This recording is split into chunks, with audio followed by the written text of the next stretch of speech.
What's up, everybody? We're back. Hope you guys had a great Christmas holiday, great New Year's. The Super Bowl's over, so now we're getting back to doing what we do. Yeah, football season is officially over for some, but for us, it's just getting ramped up. That's right. We got recruiting. We got coaches playing musical chairs in 757. We got all kind of stuff going on, Coach. We're going to jump right into some of the breaking news, ladies and gentlemen, that we've had. One of the first coaches to make a move last month in January, one of our legendary coaches, winning coach around here in the area, Coach Chris Scott, at Ocean Lakes, left Ocean Lakes to take a job at Bishop Sullivan Catholic High School. The Bishop Sullivan coach is a private school, has some D1 talent on the team, won the private school state championship 2 years ago, so it's already a good program. Right. And it looks as if with Coach Scott there, we've already seen a migration of players. Tarada Mitchell, the middle linebacker at Bayside, has already begun to move. Coach Scott took Khalil LeBourne, the running back from Ocean Lakes. He took him with him as well. Right. So we've seen Division I talent begin to migrate, ladies and gentlemen, all the way to Bishop Sullivan already. And it's only February, Coach. Yeah. So this move right here, how do you see it affecting just the landscape of high school football in the area going into next season? Well, expect the migration to continue. It's been kind of going on this track for a few years now. Right. Where players are following coaches. For whatever reason, this is what it is. That's not. You build a relationship. Yeah, you build a relationship with the kids. I mean, like, it's just funny to me how blurred the lines are as far as recruiting. Right. In the cities, especially like in Portsmouth, Virginia Beach, where there's so many schools and they kind of interact with others on their own turf, so to speak. But it changes every other month, depending on what they want to do with the school board. So, it's kind of one of those things where you can't get away from it, but it's just sad to see one of the better coaches, get away from the high school. Lose him from the public school ranks. ranks. From the public school ranks, because we need those great coaches. But Right. you got to do what you got to do. Right. He's going to be autonomous because the reports were saying there was some recruiting involved, which, it's neither here nor there. But, Can't say if you don't know. Right, because as administrators, if there's something going on, you're going to have to err on the side of caution. So most of the time, you're going to have to bite the bullet. Okay, Right. we got to dish out some disciplinary action. But then the coach, you got to look at it like this. Hey, what's best for me and what I'm trying to do may not be best for what's going on in the building. So, One of the things that I've noticed here lately with the coaching as well is that guys are going in a direction that's, more better for them from a financial standpoint as far as supporting their families and things of that nature. That right there segues us into probably the most tenured coach in the Tidewater area. I had the honor and privilege to play against this man as well as coach against this man, Coach Richard Morgan at Oscar Smith. Now, Coach Morgan did not leave Oscar Smith to go to a school here in Virginia, here in 757. No, ladies and gentlemen, Coach Morgan, as many of you know, it broke a few weeks ago, left Oscar Smith. Matter of fact, it broke on National Signing Day, right, about 10, 12 days ago. Was leaving Oscar Smith to go take the head job at Marietta High School in Marietta, Georgia. And I mentioned the financial aspect because it was reported that his salary is going to be over $110,000. I believe it's $112 to be exact. $112. And change. if you look at it from that standpoint, these men are going places to secure things for their family and their future and so on and so forth. And as a public school system here in Virginia, we got to wake up because we're losing great coaches not to another school 20 miles down the road or another school an hour away. We're losing coaches to other states because these states are compensating these men accordingly. They just did down in Georgia $11.3 million renovation to their athletic campus and their complex, including primarily their football field. They're not doing that just to do it. No. They're doing it to draw talent, to draw people coming to the games. These ESPN games that we see on television, they come to facilities like that. Yes, indeed. They do. And we here in the 757, we got to wake up and understand that Morgan saw the future. To this date, the only school in the area to play consistently every year in a nationally ranked game is Oscar Smith High School. He saw the future coming. And now that he's gone, and Coach Scott not being at a public school anymore, because Ocean Lakes is nationally ranked, but he's not there anymore. Right. With this happening, I'm worried that could affect us negatively from a recruiting standpoint, from a national prominence standpoint, because these men were forward-thinking men. They saw the future and the marketing aspect of what we have here in 757. But you know what? One thing about that, Coach, is, you got to see the writing on the wall for what it is. And in the area, we don't value football programs as much as they do in other parts of the country. We know that. And the Georgias and the Floridas places like that where it's football Texas, where those places where it's all about football.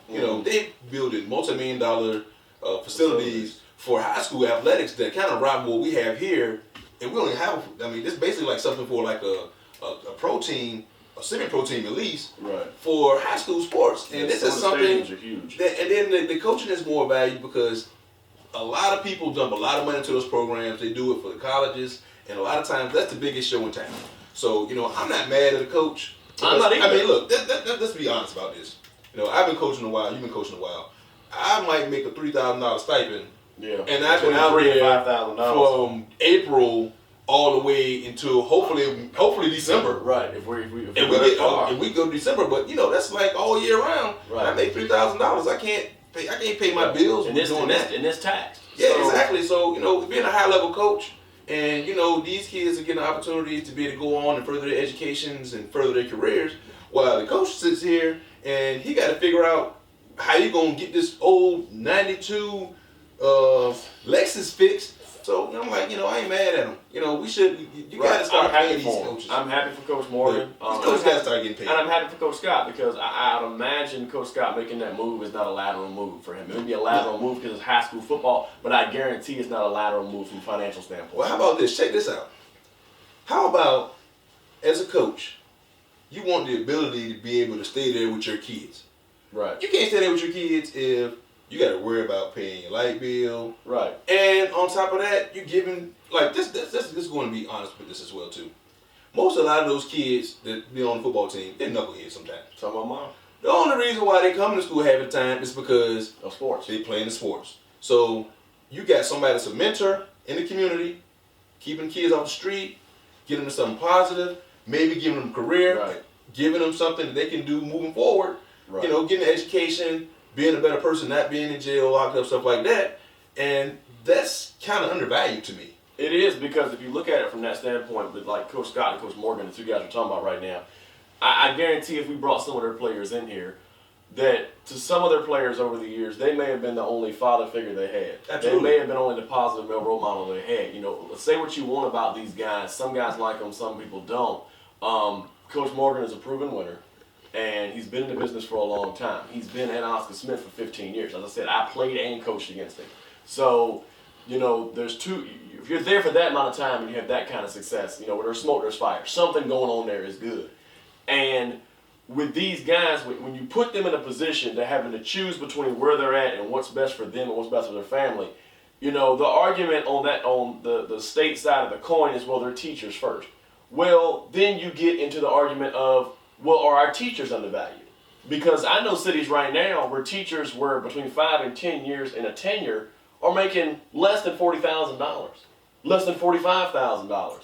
So, and these people are educating our young people. They're educating the future of this nation, and they're getting paid less than a lot of car salesmen. Yeah. Used car salesmen at that. So you can say it's not about the money, and you can say, well, they're teachers first. Well, if you want to put a price tag on it, you need to up the ante one way or the other. I'm not saying, hey, Virginia, pay a high school football coach $100,000 just to coach football. No. But what I am saying, if the man is a good teacher, because you can look at that. You can look at SOL scores, you can look at SAT scores, you can find out what kind of teacher he is.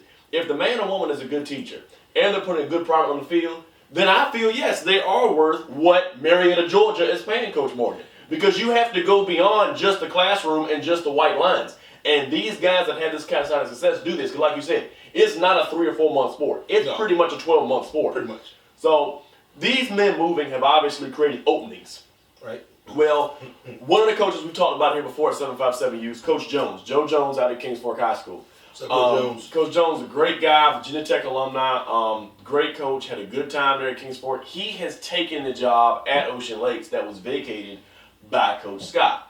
So now what you have is now another school in the Southeastern District besides Oscar Smith with an open job. That's Kings Fork. Kings Fork and Oscar Smith, coincidentally, are two of the better programs in that district over the last 3 or 4 years. One of our kids, Ryan Cluck, the quarterback there. We have a number of guys that work out with us that go to Kings Fork and that play in the Southeastern District.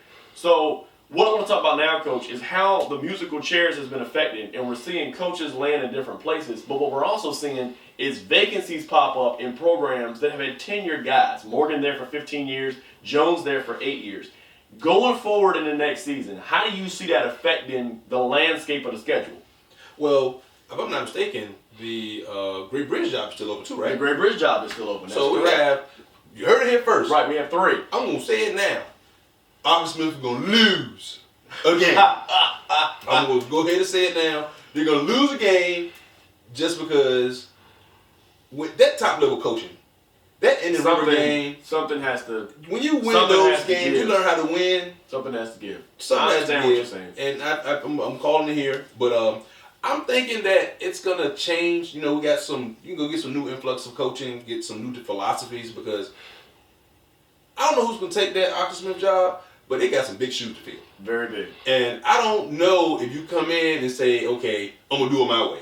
Right. I think you got to come in there, look at what's been done, and build upon that. There's a lot of talent there. That you come look. If you come there and decide, okay, we're gonna run the wing T, you will get ran out of Dodge. You'll have another coach in another 2 years, and you're probably not going to win any football games. So I don't think it's gonna be a real big drastic drop off for Arthur Smith. I do think they'll probably be mortal and lose a game, not in December for a change. Right. But you know the Kingsport. Well, even if Jones was gonna be there, they were going to lose a lot of talent. Yeah, they're losing a lot of talent. Yeah, a lot of talent. They're a young team. They're going to be a young team coming back. Now, come by a young team with a new coach. So it's one thing to have a young team with a veteran coach and a veteran coaching staff. You know, the defensive coordinator, David Waddell, has decided to retire from coaching, and he's moving, I believe, into administration now. So you're losing veteran coaches, and you're a young football team. The other thing I want to touch on is we're going to see a change elsewhere in the district, too. We're going to see a change at Western Branch High School.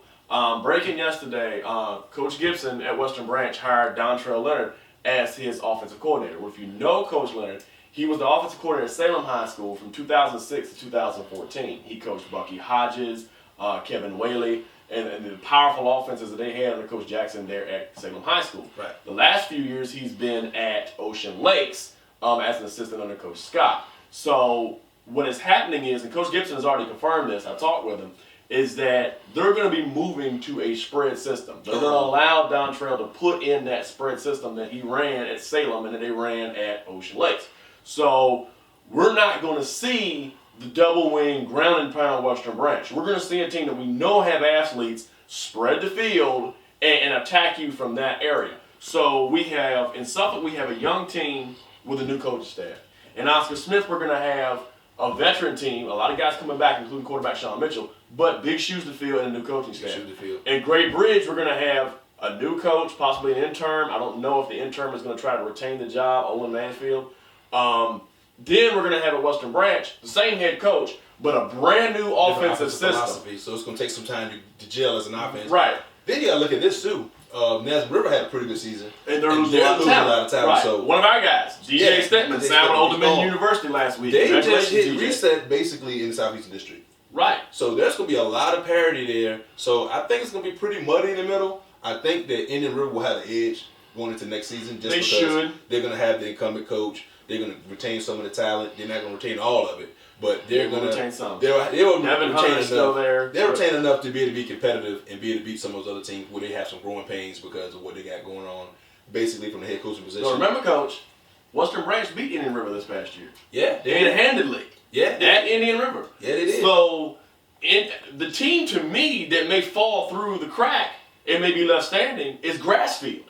Grassfield won 8 games and returning starting running back Sean Darren Jr.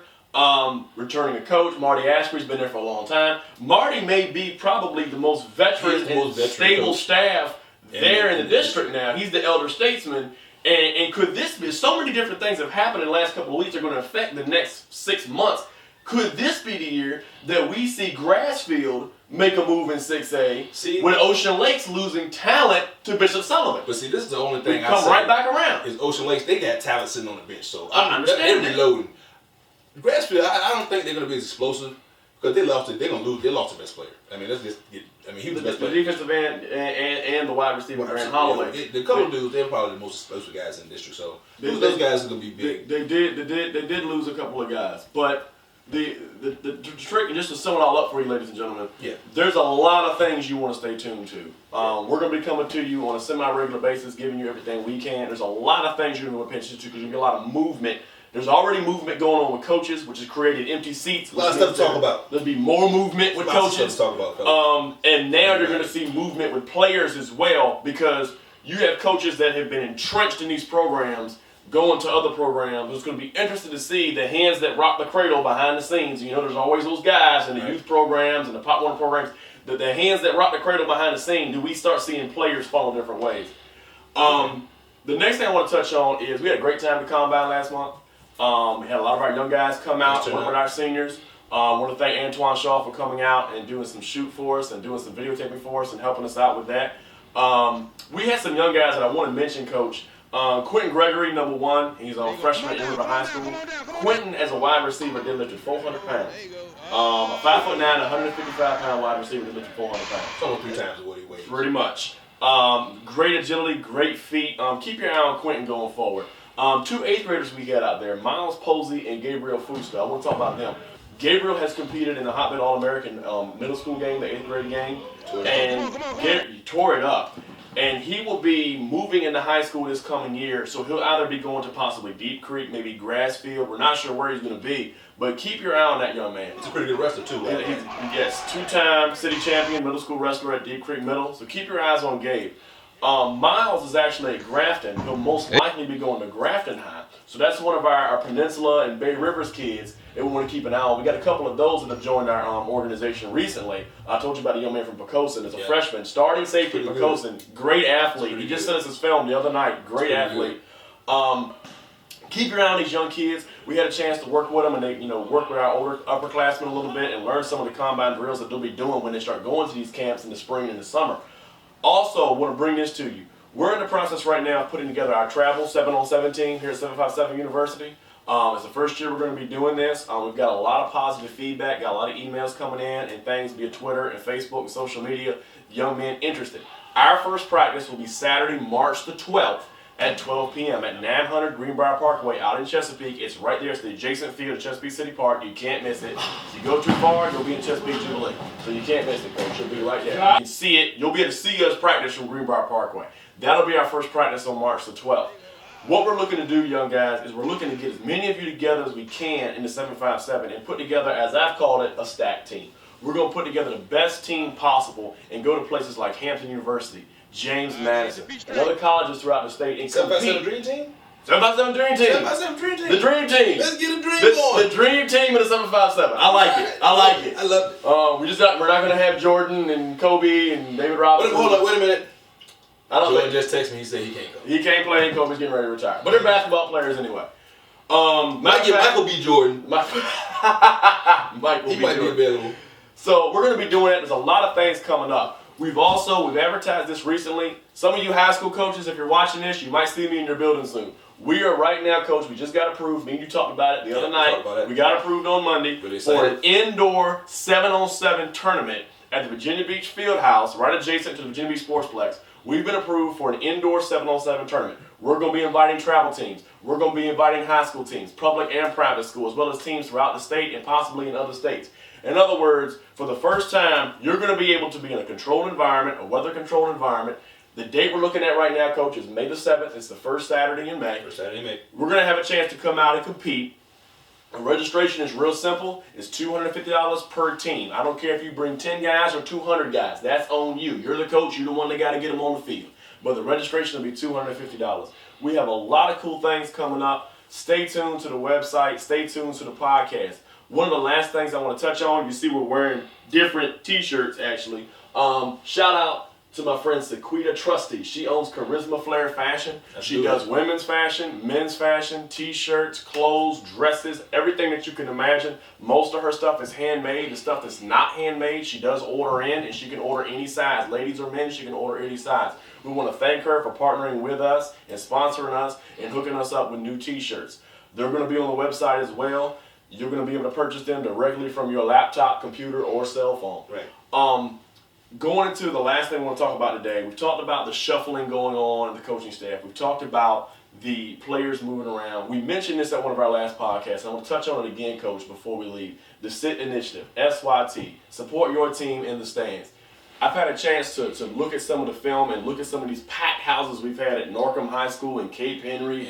Green Run right now, their men's team has only lost one game. Kings Fork, I believe their girls has only lost one game. Some great programs around here. Wilson High girls are always and Wilson's always good. Most of our Eastern District schools have great, Norfolk and Portsmouth have good basketball teams. Support these young men, support these young ladies, but let's carry this over into the football season. These young men are already in the weight room, getting stronger, working harder in order to be better for next season. They're going to be doing 7-on-7 competitions. They're going to be speed and agility drills that they're going to be doing with us as well as trainers in the area. So when it comes time for these young men to start playing again, please make support. You sit in the stands. SYT, support your team. Go out there, get behind these young men who are doing something positive. Many of them, Coach, might be playing somewhere different than they played at last year. Hey, you got to go to see. You got to go see them. Support with the team in your community. Some of them may be playing for a different coach than they were last year. Doesn't matter. Support that coach the same way you did the last coach, because you know what? He's taking time out of his day to be out there with your son or your daughter when he could be at home with his own, but he's out there with yours. So support that man, whoever he is that gets the job. Last but not least, I want to thank Chris Sykes for everything he does for us. He hosted our combine last month. He'll be hosting some events we have for you coming up soon. Keep your eyes on the website calendar because you'll be seeing different things pop up as we have them coming up. The practice on March the 12th is the next thing that we have coming up for our 757 University travel team. The travel team registry is really simple. It's $50, which covers everything. Covers your compression, covers your string bag, covers everything, including the travel. Now, if you want to be on the travel team, but you also want to compete with your own local high school, what will happen is I will have a list of where we're going and who we're going to be competing against, which means if you don't want to be in a position competing against your local high school, you're not going to be. I will not ever ask a player to compete against his own teammates and his own coach. That's not what we're here to do. Right. We're here to help you get exposure. We're here to get you somewhere that maybe your team is not going, but if you would like to, you can have the opportunity to go. Absolutely. But we're not going to ask any player to compete against their own team and their own coach. Because to me, Coach, at the end of the day, you're going to be judged on what you do on Friday night. And you need to be with your teammates, practicing, working, getting better for Friday night. The only time you should be traveling with us is if your individual team is not going somewhere, and then you can go with us. So that's about all we have time for. With that being said, Coach, if you are interested, there's the website link, 757university.com. If you want to shoot us an email with your video so we can kind of see you play a little bit, so we can know exactly where you fit in. That'll help. Go to VA Coaches at 757university.com. Shoot us a link. We'll check out your video. This is the link? That's the link? That's the link right there. That's the link. Click on that link. You can register right there, and you, as she said, you can send your tape directly to the email. Right, so do that so we can get a chance to look at you, see where you fit in. We are looking for a couple of quarterbacks. We have a couple underclassmen quarterbacks right now. We're looking for the upperclassmen. We have underclassmen right now. So it's going to be big. We're trying to make sure we get a really good roster so we can get practicing. We're going to learn some individual stuff. We're going to go out there and have a fun time, just period. I mean, that's what football's about. It's about having fun. You know, just like Cam, you know they love it. Yeah. Oh, they had fun. Are we really going to talk about that? I mean, I'm saying you're a hater. So I'm a Cam hater. I'm not a Cam hater. Yeah, you are. All I hate is the fact that I couldn't get more lunches from you and the rest of the 757 coaches at the Super Bowl party. I was the one that bet on the Broncos, ladies and gentlemen. Everybody else betted on Cam. I'm a Redskins fan, it don't matter. Hey, I'm a Cowboy fan, it don't matter. Anyway. Before we leave, for the first time on camera, Coach, can you dab on them one time? 757 University, can you dab on them one time? Dab. Hey. All right, ladies and gentlemen, you know how we do. Remember, no matter where you are in life, always never forget where you're from and represent. I'm Coach T. That's Coach Jax. See you guys next time. Boom.